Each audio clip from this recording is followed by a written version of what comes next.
Hey, Mark, I just got back from Austin, and it was, Texas. yeah, I spent a 6 days in Austin, Wow.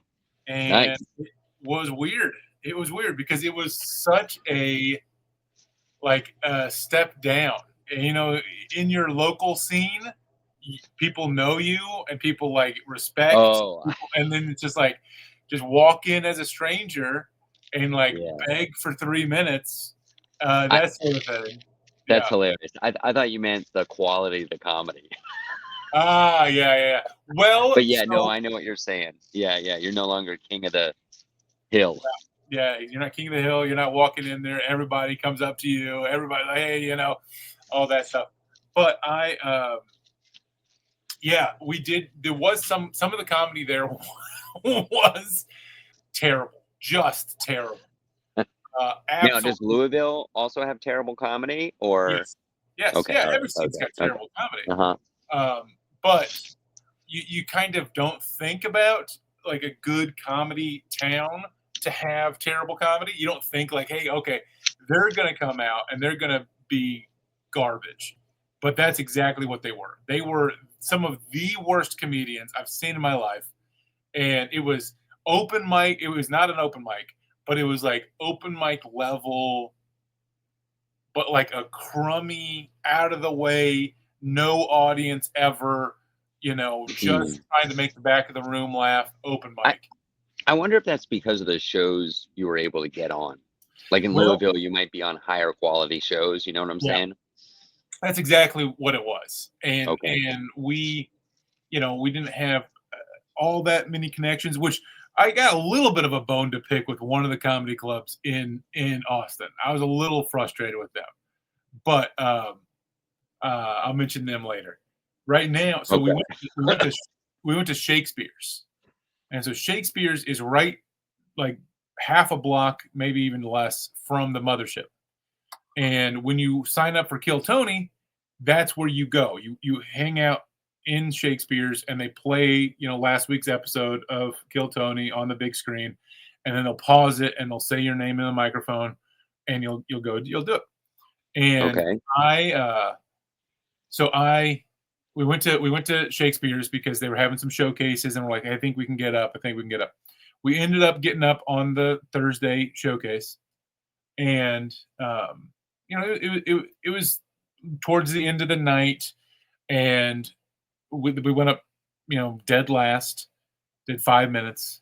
There was, you know, five, six You're a audience, headliner, baby. yeah, yeah, yeah, five or six audience members, and they, enjoyed it enough, and we made a good enough inroad with the host producer guy that he's like, hey, I'll vouch for you, I'll vouch for you, and it's a Thursday. I didn't expect them to be awesome, and they weren't. The rest of the people on the show, Ugh. um, and I'm not. I wasn't upset about it. That's fine. That's fine. You got a small crowd. It's a Thursday night. You know, no problem. Okay. But Friday, we're trying to get anything in the city at all, It's and harder when you're not king of the hill. A weekend is way more difficult. it's harder. It's harder. Yeah. And so Especially last minute. You know, you got to figure most weekend stuff is booked a month out, weeks out. well, we contacted and contacted and contacted a month out, and weeks out, and again, Of course. and replied and Little preview of your of your followed up. stature in Yeah, that community. followed up, all that stuff. And that's my bone to pick with one of the clubs, which I'll get to later. But we don't find anything to do on Friday. Now at Fridays when I have my corporate gig, so I've already been on the stage for an hour, so I'm not like super itching to get back on. I'm not like, hey, I'm hungry for stage time, because I felt pretty satisfied. But my buddy who's with me, he's in Austin for the first time doing comedy, and he's looking around, he's trying to find stuff. We end up back at Shakespeare's. And so we're at Shakespeare's the next day. And partly because that Thursday night producer is like, hey, I'm going to pass your name off to the Friday guys. If they have any spots, they'll give it to you. We show up, and it's 8:45 or something, and he's like, "I'll let you know at 9:30 if you get a spot." And so we're in the room until 9:30. Headline, we don't get a spot, but Brutal. the brutal part was they had a crowd. They were basically packed. Now it's a free show, so it's sold out is kind of an oxymoron, but it's packed in there. And the first guy, the host, producer, he does his thing. Half the audience leaves.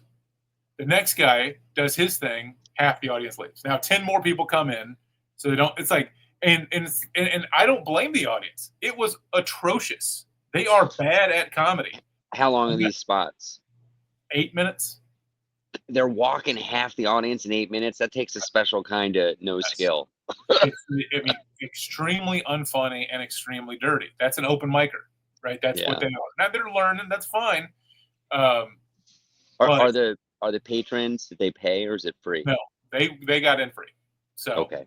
And so what would happen is there's a guy on the street barking, and so the people would come out. They would stay for 2 comedians, and they would leave, and then a new group would come in, and so it was relatively full the whole time, even though they're walking so many people, and they're not getting any laughs. That's the thing that blows my mind. How does a comedian think they're good when they don't get any laughs? Do they just blame the audience every single time? I mean, I am. Jake is angry today, everybody. I'm confused. We're trying to make Jake angry, and we did it. I'm confused by it. It's like, oh yeah, well, I think that. I mean, that usually works. No, it doesn't. I've seen. Because the thing is we've been in Austin, only a couple days, but we see the same characters again and again and again. It's like, bro, that's never worked. That's right. You got this punchline that everybody can see from a mile away, and you get to it and you're like, hey, okay, yeah, that's what I thought it was. And so, and that's the ones that have punchlines, and there's other guys that don't even have them. They just ramble, and it's goofy. While we were there, this is one of the weird parts. There's a lot of weird parts about Austin, but one of the weird parts is we're sitting around waiting until 9:30. About 9:25 or so, a guy who is behaving like a comic because he's in the back of the room and talking to the other comics, whatever, is dressed in full Thor gear, head to toe, dressed like Thor. Love it. Love a weirdo comedian. That's the best thing about comedians. We're weirdos. I love it. Says the guy who last episode talked, or maybe it was Patreon material, talked about the costume shop. Yes. Pot, meat, kettle. Yes. Well, I didn't wear it on stage, but I have a costume shop update. Unbelievable. Let me tell you a little bit about where I am. We'll get back to Austin, get back to costumes. I mean, people can tell I'm not at home unless I lived in a gigantic place where birds flew around. I'm in O'Hare, Terminal C. Just flew from Duluth International Airport. What an adorable little airport. Yep. International DLH has about 3 gates. Very cute place. Pretty chilly weekend, Jake. I'm gonna pop a picture onto the screen here. Wow. This was the wow. How about that? For those of you who are just listening, this is a screenshot of a weather app. Duluth, Minnesota, negative 25 degrees, and feels like, say it for us, Jake. Negative 49 degrees. Negative 49 degrees. Went even farther north into northern Minnesota this weekend to Grand Rapids, Minnesota. Sold out, Jake. No Almost 80 tickets. Love it. Negative 20 degrees out. Negative 20 degrees out. 80 people came to see this guy. Sold a ton of merch. I'll say on the Patreon exactly how much. I got all the numbers. So much fun. Thank you, Grand Rapids, Minnesota. Like, I would not leave my bedroom in negative 20 degree weather, let alone the house, let alone drive, start the car. They gotta run their car for 10 minutes before they can even drive it up there. It is crazy, and I'm so thankful, and everybody was so awesome up there. And what a buddy! This is I had the polar opposite experience of you. Not only did I get the headline, I did an hour and had a blast on stage. But I made money, dude. Like I sold all those. I was Ticketmaster at that show. I paid we had 2 comics. We had a great kid, Dustin Fawcett, at Duluth, Minnesota. He drove me. He brought the sound and the lights. He got paid incredibly well to do 7 to 10 minutes, and got really good stage time in front of a sold out show. Had Rennell Harden at a Denver. He got paid outrageously well for a 20-minute spot. And it was, and everybody made a ton of money. It was so much fun. I can't wait to be back. Rapids Brewing Company, shout out to you all. And then Duluth, I had a crazy experience flying in for that show. I got up at like 5 in the morning, head to the airport in Denver, fly to Chicago, connect to Duluth, 2-hour drive to Grand Rapids, Minnesota. I had breakfast in Denver, in the Denver International Airport. I had lunch in Chicago in the airport, and then I had dinner in Grand Rapids, Minnesota. So my stomach was all kinds of confused. Oh man, bouncing around. Had some pretty decent. I gotta say, underrated the Qdoba breakfast bowl at an airport. Pretty good. The chicken and eggs, and you get some protein. A lot of protein actually, because eggs have protein too, and potatoes, and it's tasty because you got the what do you call it? The pico de gallo, and I like a little verde in there. That's green for you gringos out there. Just put a little kick into it. It was very tasty, and lunch was great too. I feel weird about eating chicken and eggs at the same time. Like it's classic joke. I'm not sure. I'm not joking. Oh. I'm like, I honestly feel weird about it. Like I am a big fan of boiled eggs, and I also like grilled chicken tenders or tenderloins, and I'll I like eating that stuff. I mean, like, and I feel weird about doing it in the same meal, like having a boiled egg and having a grilled chicken. You mean because it's like Inception? It's like food Inception, kind of. I don't know why I feel weird about it. I shouldn't feel weird about it. Like cheese is dairy, and I'll put cheese on top of burger, but and have a glass of milk at the same time. Of milk. No problem with milk. It's just something about it, man. You feel bad asserting that much dominance over the poultry kingdom. You're really throwing your elbows around. It's insulting. It feels insulting to the bird that laid this egg. It's like, hey, thanks for the egg, and also here's your cousin. Like, I'm gonna. It could be the same bird. Could be the same bird. So, incredible. Incredible. Had a nice pizza at Rapids Brewing Company. And boy, just what a good show. What good people, nice people. Bought a ton of posters. I had these posters made. Did I show them? I think do I have them? With the upside down. Yeah, I don't. For some reason, it's not in here. But I thought maybe it was in the Patreon. Oh, it's in the Patreon. I showed it in the Patreon. Maybe I'll upload it later this episode. But you guys can see them on. If you find me on Twitter, the Mark Masters has the posters. Yeah, it looks like Return of the Jedi or Empire Strikes Back. Luke hanging from the snow cave. It's me with a microphone in my hand, and there's like a Yeti and a ski mountain in the background. And I had these commissioned like a month ago from an artist who hand illustrated them, and had no idea it was going to be negative 25 degrees. I was practically going to Planet Hoth to do stand-up comedy.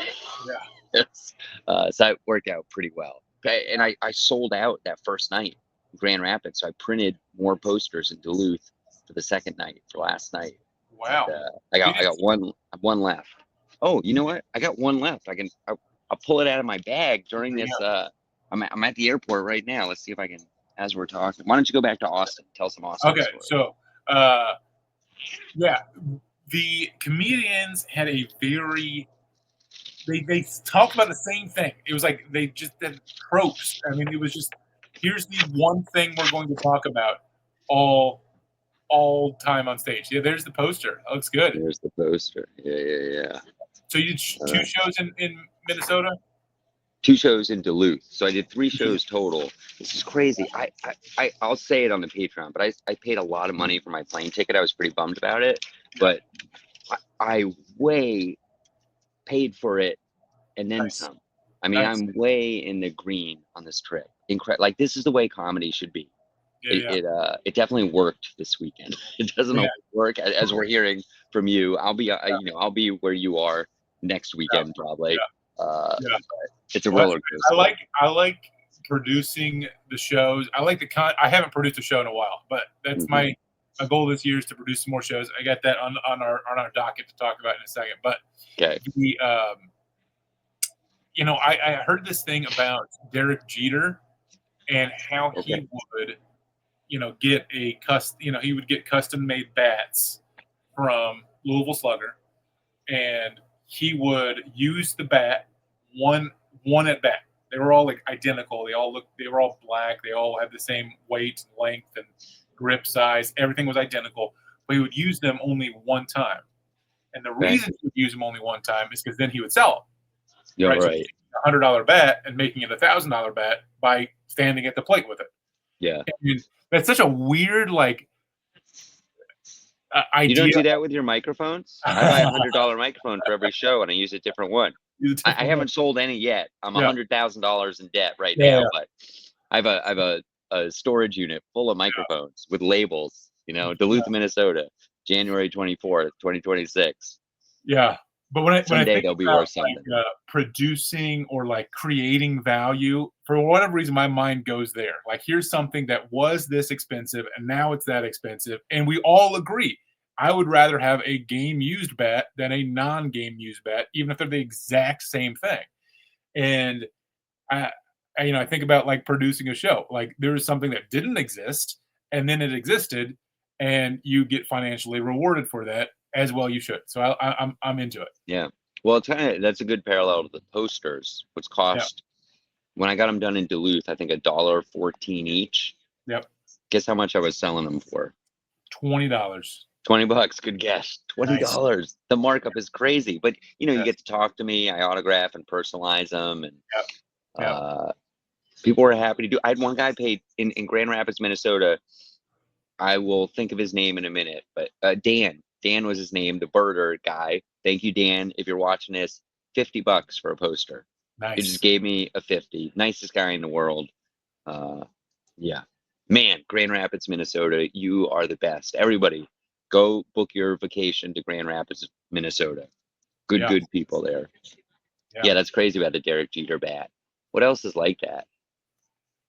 I mean, I think a lot of things are like that. Like when you take a raw material or a relatively raw material, and then you put a little spin on. I mean, Legos. Yeah, I guess they say Legos chickens are like that. If you steal their eggs or you murder them and fry up that chicken breast, a lot more expensive. Yeah. A lot.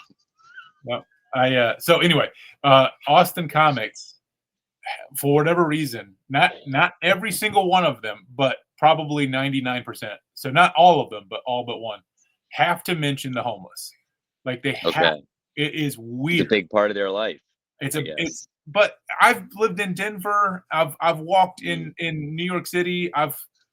It's not that much worse, even if it is worse. I'm not convinced that the homeless problem is worse in Austin than in other cities that I have lived in.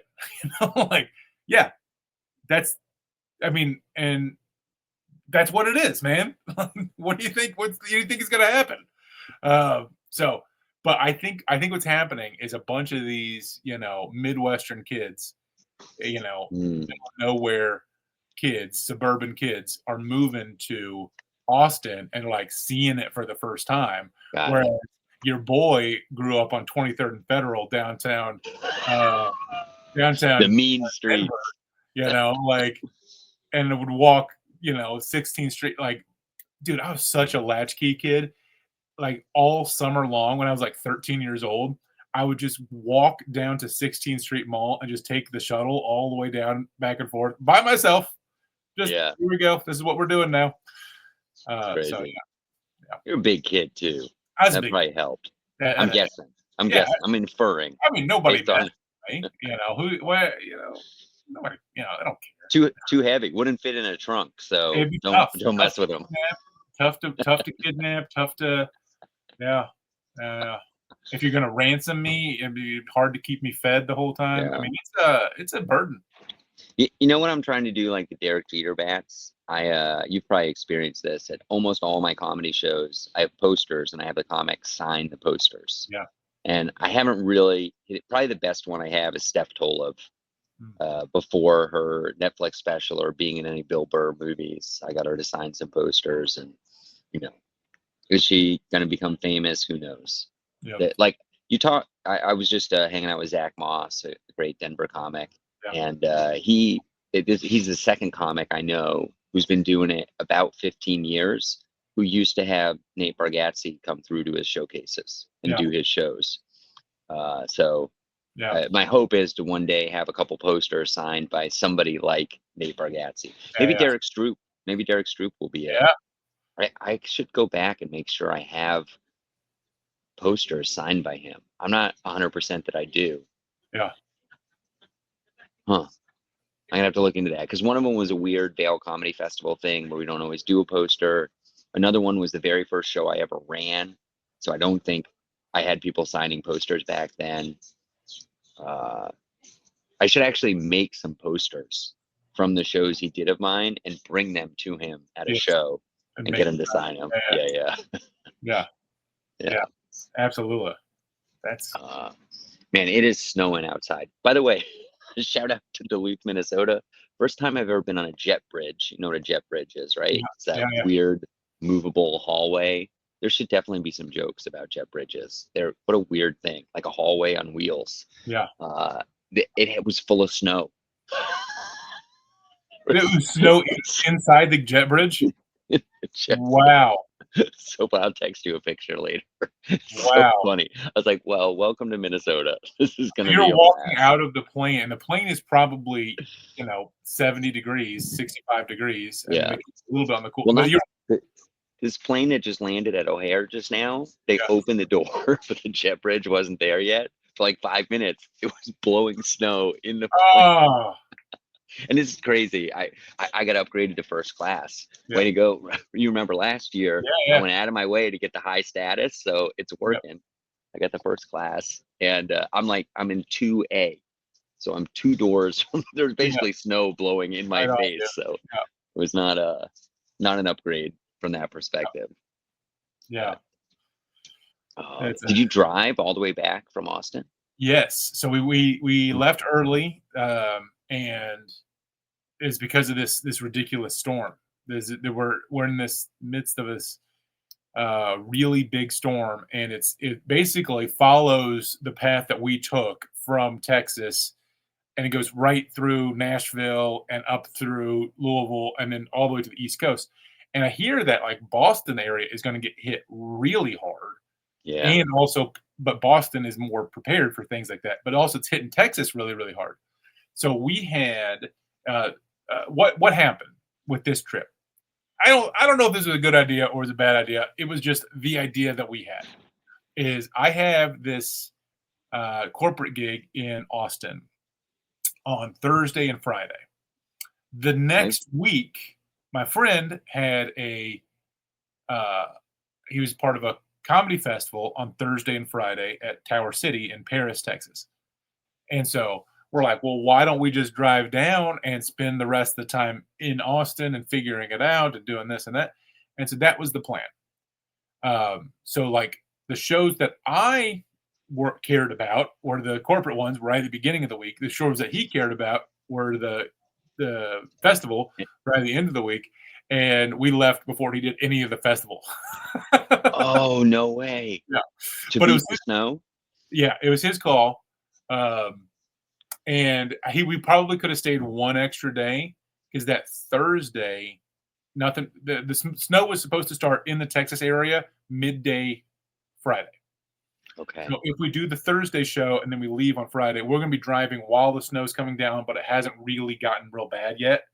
Yeah. And that's not fun, driving in the snow. So we left the day earlier. But the show that he was on Thursday, he didn't like. It was this midnight dirty show where he gets 5 minutes of the dirty show on a Thursday at midnight. It's like, okay, that's not going to be the banger of the shows. That's not going to be the one to write home about. speaking of 5-minute spots, I tried and failed to get a new 5-minute tape this weekend.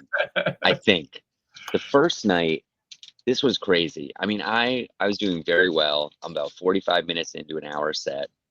I do a merch pitch, and then I say, hey, I gotta tape something. So we're gonna pretend that I'm coming to the microphone. I'm gonna do 5 minutes. Give me some good energy, and that completely ruined the tape because I walked to the mic and I go, I'm Mark Masters, and the place erupted. I mean, there's almost 100 people there, and they love me already. And I told them to give me more energy. It sounded like I was in Madison Square Garden, and they didn't shut up for like 45 seconds. Wow. Wow. Then, all right. Then I tell one joke, I hit a punchline, and they just go crazy for like 35 seconds. And the tape is completely unusable. You're crushing too hard. Yeah, nobody's gonna believe. So then I'm like, well, I can't do that anymore. Yeah. I got to just sneak it in, you know. So the first show in Duluth last night, towards the end, I try and sneak in my 5-minute thing. And first off, it's short. It's only like 4.5 minutes when I get to the end. So I like mistimed something, and I did some like crowd work thing in the middle, which like just completely ruined the tape. I couldn't do it. Somebody said something, or I forget exactly what happened because the shows are blurring together, but I think I called out somebody's name or something like that. So that's not usable. So then on the third show, which was the late show last night, which was lighter crowd, about 26 people, I started. I was like, okay, forget it. Like what I'm doing, the tricky thing about getting a 5-minute tape during an hour set is my 5-minute tape is like, it's a combination of 2 to 4 chunks that are shrunk down. They're like orange juice concentrate, you know, that everything's shrunk down. And normally in an hour set, those would be like my closers or big things expanded. You know, you add water to them, they go for several, each one of them are several minutes long. Now I'm getting down to like 45 seconds for this tape. So I'm like, I don't care about these 26 people as much as the bigger audiences I've had. I'll sacrifice the quality of my hour set and just, you know, go out real hard in the first 5 minutes. It went great, but it went short again. So I'll have to, that one possibly will work, but I think what I need to do is actually shrink one of the chunks and add a third chunk in. I only did 2 chunks in that 5-minute tape, and it's like it's a difficult process to figure out what is your best 5 minutes that tells people about you, and how are you very quick in the beginning. So I don't know, I'm feeling a lot of pressure to come up with 5 minutes. I'm feeling really good about 45 to 60 minutes. But ironically can't figure out how to do 5 minutes. That's habits. Fun. What's your strategy for getting a 5-minute tape? I like competitions for that reason, because you know you're supposed to do short. You know, you don't have to. So my best tapes have come from competitions, where I only get 7 minutes, or I only get 6 minutes, or I only get 5 minutes, whatever it is. And if I get, you know, disqualified from the competition because I went 5:30, you know, but I got a great tape, I don't care. Right. And what do you do about planning that tape? Do you edit on the fly, or do you know ahead of time exactly? I know it, and I'll run it many times with a timer going, and know exactly, like, you know. But if it's a hot crowd, the laughs are a little bit different. So if I'm shooting for 5 minutes, I want about 4:30 on my tape. Okay. And so when I say it, you know, so I did something very similar. I did the open mic at the Mothership, which was very exciting. Comedy Mothership in Cool. Austin. What's the name of that room where they do Mike? Little boy. Little boy. Yeah. Big Jake at Little Boy. Big Jake, a Little Boy. But they do it weird, as you might imagine. I mean, it's the Mothership, so it's going to get sold out. It's going to get whatever. But the everybody signs up. I don't know if you've ever signed up for this process. Holy cow, man! I've been to Austin since before the pandemic. Yeah. So the Mothership didn't exist. Easily 200. If they said 250 people signed up for the open mic, I wouldn't be surprised. Wow. And so the signups are open, and then you go and you just put your name on the piece of paper. And I knew the door guy, and he got me, pulled, which was nice of him.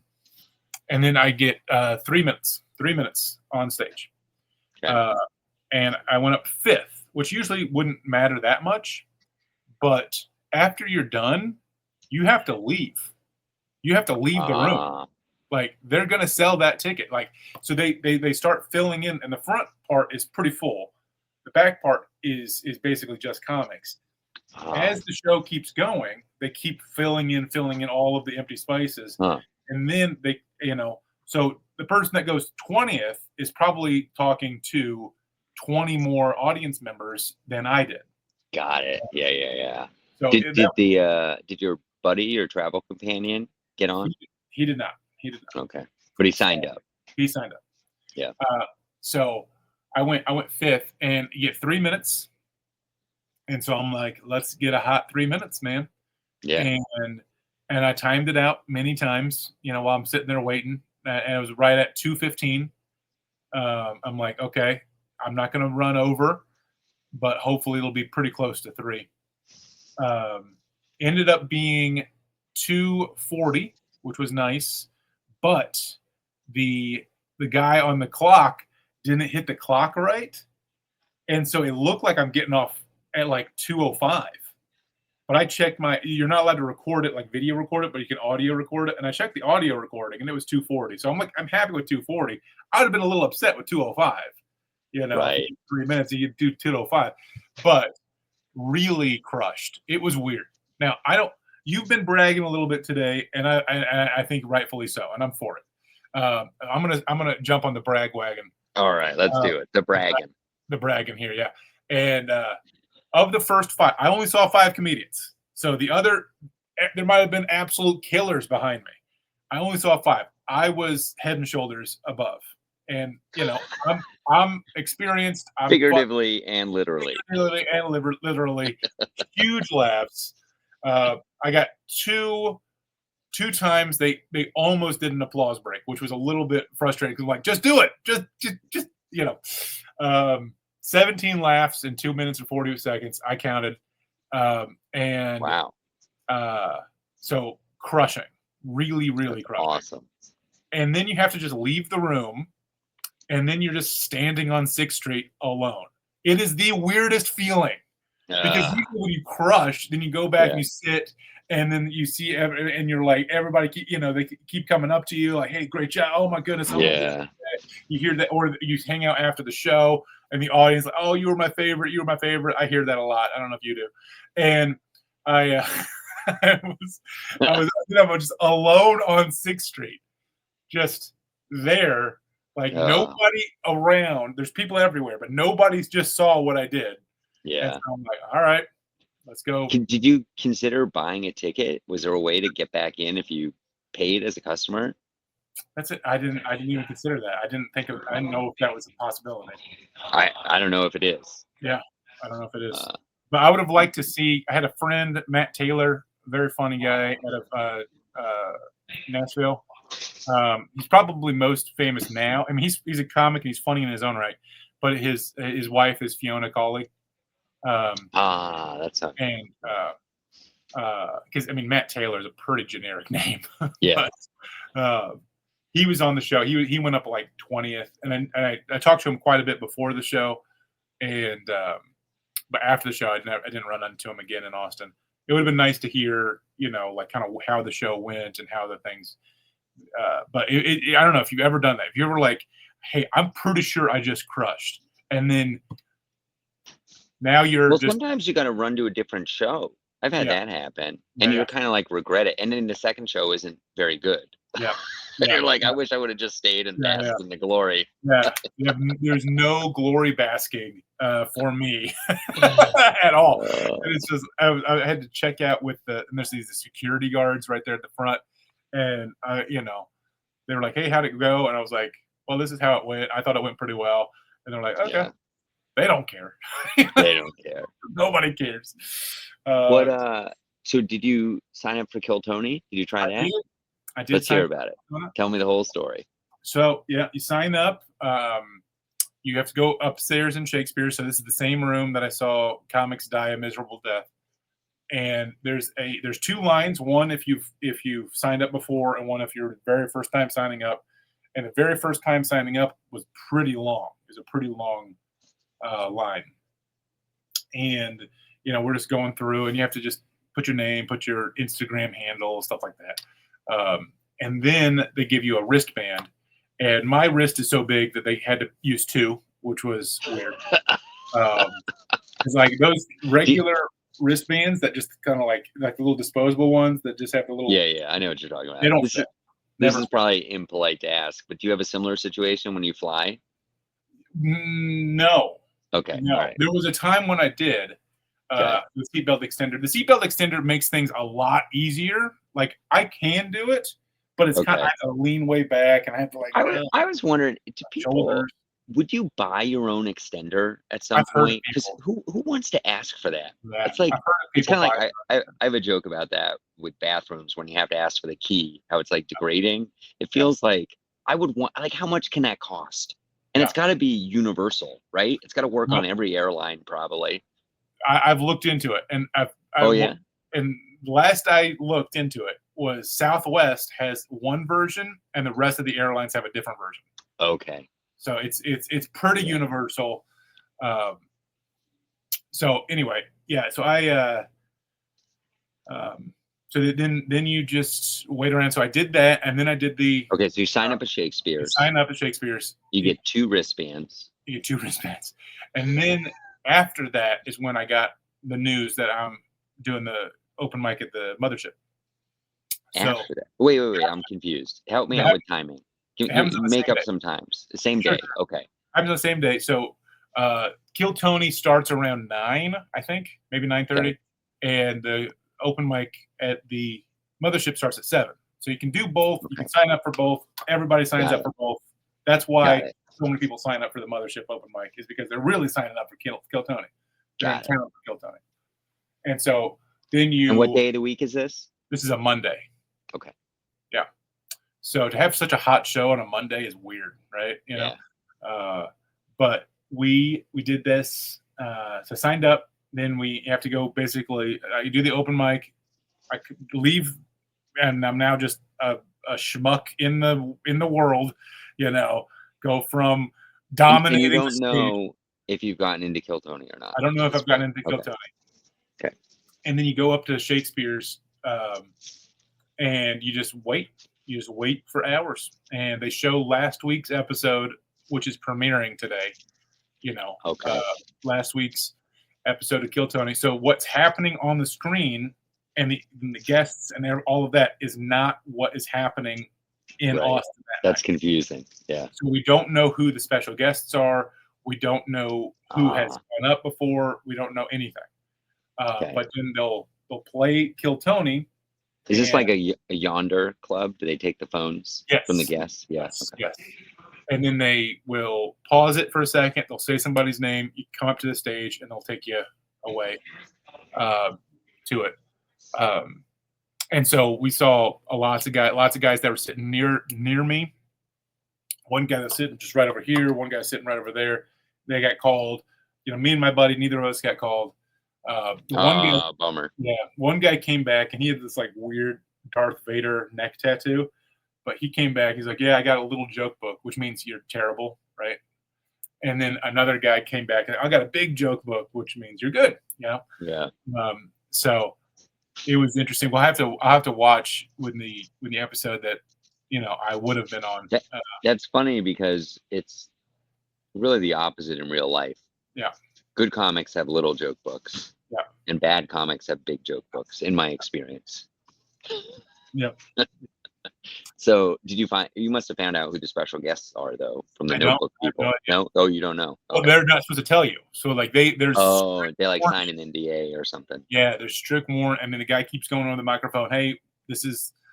He would say it weird, but I was like, "This is a live show," and I'm like, "Yeah, we know." But I think what he meant was, don't tell anybody about what's happening. Don't if someone's name, if they do like the Price is Right, whatever. Hey, this guy's name, and they come to the front. Don't record that. Got You it. can't record that. Yeah. Just let it happen. So they don't want any spoilers, right? Right. I thought this was interesting. At least two, maybe three of the comedians who were featured in last week's, but is being shown today, were in the room Trying to get back on. trying to get back on, Yeah. and also probably trying to bask in the limelight, right? Like they did well, So it's Yeah, like, yeah. oh, that girl did well, and she's sitting right there. That guy did well, he's sitting Nice. right there. Huh. So that was Yeah, interesting. that's a nice little trick. Yeah. To get your basking in. Yeah, and maybe somebody comes up to you, like, hey, you want to do my show, that sort of thing. Yeah. Huh. Cool, man. Yeah. I'm trying to book a run in New England, and it's going okay. I had one good thing happen. The anchor gig is I'm closing out a show called Laugh Shack in Portland, Maine. It's in a basement. It's really fun. I've done it before. I'm excited to be back. That's on a Thursday night. And I got some offers from a small comedy club, but they want me to feature and do a showcase spot instead of headline. And it's kind of out of the way. And normally I'd say yes, but just because of where it is, and I figure I'm going to find something better eventually. So that club, very nice, said, okay, I basically said, well, let's pencil me in. Let me know who your headliner is. Because if it's like a great headliner, I'm happy to meet somebody new and work with them. And we'll figure this out down the road. And they kind of read between the lines and were like, well, if you're looking for other stuff, here's some options. And one of the things they offered was this Empire Comedy Club, which is in Portland, Maine. I look it up, and the first result is like Mark Normand is headlining the Empire Comedy Club. I'm like, I am not going to get into the Empire Comedy Club. What are you talking about? Yeah. Anyways, on a flyer, I get onto the comedy club website. They got a web form, and I just write a paragraph, like 4 sentences, some of my highlights from last year. I'm in town doing this show. I'm available this weekend, blah, blah, blah. That's on I think a Saturday morning. This is like a week ago. That Monday morning, the booker from the club emailed me back. Nice. That never happens. No. Has that ever happened to you? No, it never happens. Generic web form thing. I'm like 0 for 100 before this. He emails me back. He goes, we'd love to have you on our showcase on Thursday. It starts at this time. I think Laugh Shack starts at this time. You can double dip. You can do both of them. Come on through. And so I got booked at this comedy club. So I'm doing 2 shows on Thursday in Portland, Maine. I'm trying to figure out the Friday and Saturday. I'm getting to the point with my experience this weekend in Minnesota and my frustration finding what I consider valuable stage time. I think I'm gonna try and DIY a show or 2. Yep. And maybe fly out with lights and sound, or hire a host who's hungry for stage time for lights and sound. So we'll talk about this more over the coming weeks. But on Monday, I'm gonna start calling breweries and whatever. I'm gonna try and find a venue that I can pop up my own show. And my plan right now is there's a great comic in Boston, Liam McGurk. He just won the Boston Comedy Festival 2025, I think just last year. He was a winner. Very prestigious comedy festival. He did Vail Comedy Festival. Might have done it your year. I can't remember. Anyways, he's been trying to help me find some stuff. And I was like, hey, would you want to go do a show with me? I'll open for you. You can headline. I'll feature for you, and we'll make some decent money. And he was like, hell yeah. If you can find something, let me know. That'd be awesome. So we'll see how this goes. Yeah. Well, that's cool. I'm for that. Are you? Yeah. I'm always interested in how that does go, because I mean there's the we're gonna find out. I'll tune in, or I'll send updates. The money is no option. Money is no obstacle option, where it's like, well, I'll rent a place and I'll pay for this and I'll pay for this, But if you're trying to actually turn a profit on it, that's a different, like, you're trying to Well, find a free yeah, venue or I'm definitely feeling the glass is half full right now because I just made a ton of money this weekend. Yeah. But it's easy to forget that 2 weeks ago I was in a huge hole plowing money into social media ads, and there was no guarantee it was going to work out. Yep. It doesn't always work out. Sometimes there are 12 people there and you lose a ton of money, and I got to pay Rennell and I got to pay the host. You're hemorrhaging money. Yeah. That's fun. Yeah. Okay, so I was going to tell you about my costume store update. Oh yes, I can't wait to hear it. Very exciting to find about this costume store in San Antonio. I like costumes. We went there. We saw the Alamo. We spent 2 hours at the Alamo in San Antonio. How was it? It was like fun. Plymouth Rock, or was it better? It was way better than Plymouth Rock. Way better than Plymouth Rock. But that's a super low bar. And I enjoyed it. There was a good amount of walking tour, like signs, and you didn't pay any money once you got there, but the parking was like $35. They get you on the parking. Yeah. So it was. I enjoyed it. It was funny because right next to the Alamo, this like, I don't know if it's world famous, but definitely nationally famous monument is like a Ripley's Believe It or Not museum, and like laser tag and like all these like kids stuff. Like, oh, that's boring for the kids. But over here we've got, this is fun. So we did that, and then we went over to the costume store. Now we got there about 40 minutes before the costume store's closing, and like, that's fine. And I was looking for one big thing, and that was a Santa suit. I was I remember about getting a Santa suit. I'm like, I got a nice one, right? And then you walk in, the front. You got it? On the door it says like 70% off, and I'm like, wow. You got a $600 Santa suit, but 70% off. I'm doing that. Yeah. And looked all around. There was a bunch of Mrs. Claus suits, a lot of Mrs. Claus, probably 12 Mrs. Clauses. There was one Santa suit that was blue, like if you wanted to be a blue Santa. Blue Santa. Smurf Santa. I was like, that's not Santa. And then I looked at the other stuff. Basically, they had no Santa. Bummer. Such a bummer. But I looked on Amazon. I was like, you love your Amazon. I was like, hey man, I would have easily spent $30 on a Santa suit, and I found one that was $30, and it's over there. So I haven't tried it on yet. It must be trash. Is it any good? I don't know. I haven't tried it yet, but it is at my house. Does it have all the accessories? Does it have the belt? Does it have the shoes? Does it have the hat? Yeah, it's got the accessories, and it's got fairly good quality fabric. It's got good reviews. It was like marked down. It's okay. It's off season right now. This is a good time to buy a Santa suit. So it's a good time to you have to really plan ahead for your Santa suit endeavors. So it's supposed to be $100, and now it's $30. Something like that. Yeah, I can't wait to hear if this investment pays off. I'm gonna be excited in November when you get your first Santa booking. I know. Remember, drunk. What did we say? SoberDrunkSanta.com. Yeah, that's fun. Somebody in this terminal is gonna buy that right now. Buy that domain, sell it back to me. But I'd have to. I think just dye the beard. I think the hair is getting gray enough. I mean, we're close. We're close. Well, you can't see the hair. You got the hat on. That's right. You got the hat on. Yeah. So just kind of dyed the beard. Huh. So yeah, that was I thought that was. Were there any other interesting costumes like Wolverine or? You're not going to believe this, Mark. You're not going to believe this. Most of the costumes didn't fit.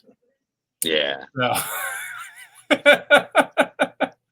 Yeah, there was a lot of cool stuff. Any heartbreakers? What was the most interesting costume? Oh, there was some good I like mascot costumes. They had some good mascot ones.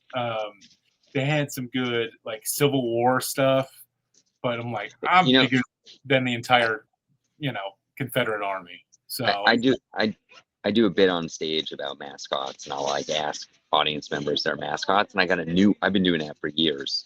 and I got a new one this week. Mm. This place was the Stars. Huh? I've never heard of the Stars. What I still don't really quite understand it. Yeah. You're like a star, like is it like a star like a famous person, or a star like in the night sky, or like I would hope that it's a star like the night sky, that they're not like, hey, James Dean, or whatever. I hope they're thinking bigger than that. And is it like, is it like a comet, like when you draw it out, or is it like a pennant, like a 5-sided star? Yeah. Maybe I have a lot of questions. I had a lot of questions. I didn't get a chance to ask them.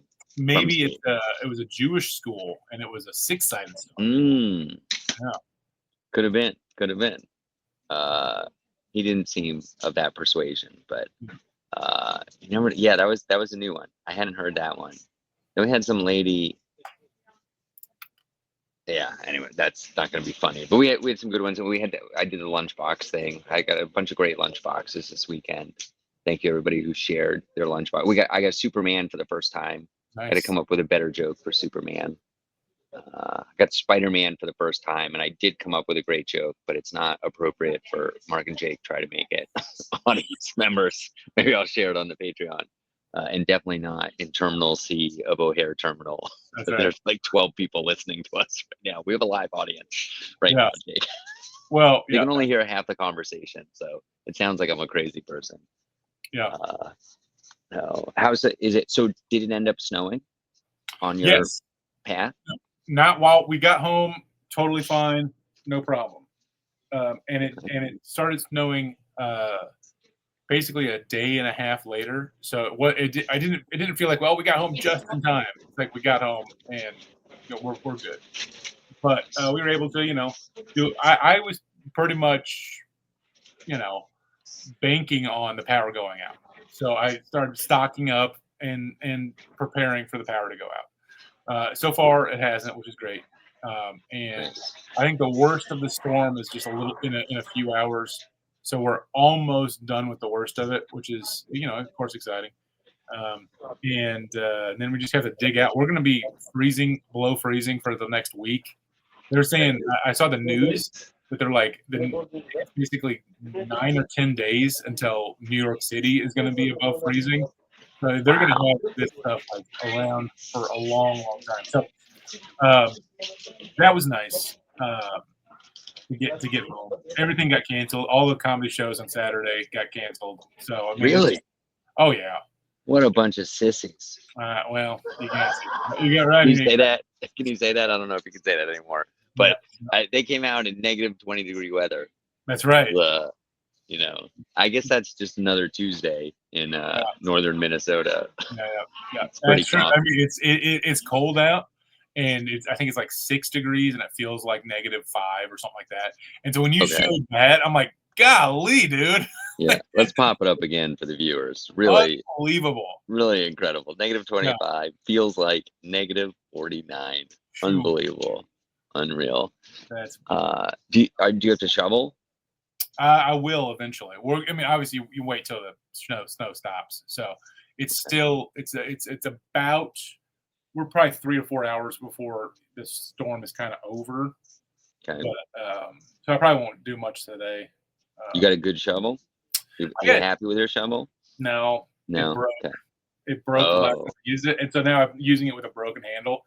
So I got 2 shovels. So you gotta like really bend over. Yeah, but the thing is sometimes a snow shovel is not the best tool. You have to have like a real metal shovel, like a real shovel, sure, to actually break up the ice. So yeah, it's a whole thing. It's gonna be a nightmare. But that's tomorrow. Well, you can listen to great podcasts like Mark and Jake Try to Make It. Yeah. Okay, go ahead. I have something. So you mentioned that you're doing a basement show. When I was in Austin, I went to a basement, the Black Rabbit, which is like the speakeasy, pretty cool. And so I also was listening to an old Dusty Slay podcast where he came through Louisville and did a show at my friend's house, and I've done that. The same venue. It's in her basement. I know exactly where it is. Yeah. All of that. I want to do a show in my house. So like I have a room right back there. We just talked about this. Yeah. And so here's the update. Okay. Is I contacted Don't Tell about doing it at my house, and they seem very excited. So first of all, the guy who Is there a Don't Tell in Louisville? Yeah. Okay. And the guy that responded is a friend of mine. I didn't realize, like, oh, this goes directly to you. Like, I know where you live. I we're friends. And he so he sent me all the information. And it basically comes down to, like, the number of people that you can fit in there, depends on whether or not it really is worth it for you. And he basically said something like, if you get 70, it's worth your while. And I'm like, 70? Yikes. Like a lot of people. Yikes. That's a lot of people, man. Yeah. I think I could get. Well, but I don't think your main motivation is worth your while. No. Right? You just want something cool to happen. It would be cool. It would be nice something cool to happen. I would like to do it relatively regularly would be kind of neat. If I could get some Nashville guys or some Cincinnati guys to kind of like come over and do a little bit. I think that'd be super fun. But it'd be nice to have a cool spot, I think. Pretty neat. What do you come up with as a number? Like 30? I think 40. I could do 40, but I have not like set up chairs or like really visualized it. I think that would be kind of step one for this, to really visualize it. But, nice. What's going on with the chicken wings? Buffalo Wild Wings? Yeah. Oh yeah. So I was out of town, so I didn't get a chance. I have one more coupon that I could use. Better get in. There's only a couple more days left. One more this month, and very very excited about that. So, nice. You working on any new jokes?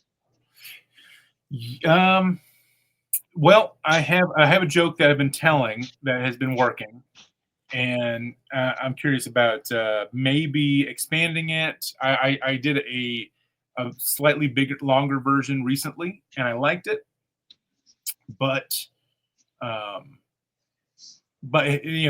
short version is working. So you want it? Well, let's hold it for the Patreon. Okay. Right? Yeah, everybody, patreon.com/Mark and Jake. What else? Let's slam one more topic in. You got one more? What can I tell you guys about? Or can we do a long version of plugs? It's coming out February 2nd. I'm going to go into plugs. Let's go into plugs. Yeah. February 2nd. What do you got going on? I've got a couple of corporate gigs, including one in Paris, Kentucky. I was just in Paris, Indiana. I was just in Paris, Texas, and incredible. Now I'm going to Kentucky. That's awesome. And I'm doing Don't Tell Chattanooga on the 20th. Fun. And, a couple of other ones in town. All right. Yeah. All right. Everybody, you can contact me at markmasters.co, like Colorado. There's a contact form there. I will respond. This weekend, I got a bunch of people who wanted to book me for stuff in middle of nowhere, Minnesota. And so I handed out a bunch of cards. So hopefully some of that comes through. So I'll be back in Minnesota. But Thursday, February 5th, I am in Haskell, Texas, doing a private hospital fundraiser. Clean. Pretty good payday. On Friday, February 6th, I'm doing a show in Dallas, Texas. I think it's ticketed. It's on my website. It's in Dallas, Texas, and it's a clean show as well. And then Saturday, February 7th, a little complicated. Two things. I'm going to go, there's a 6 p.m. Mikey Winfield at the Hyenas Comedy Club in Dallas. I will be at that show. I do not know if I'm going to get stage time yet. I would love to get a 5-minute spot, 10-minute spot. Last time I was there, they gave me a 10-minute spot. That was really nice. I know Mike, so maybe I'll get something going there. And then I'm headlining Don't Tell Comedy. I don't think I'm supposed to say this, but I will tell everybody. It's at a jewelry store in the cool part of Dallas. So you can get the tickets at don'ttellcomedy.com for that.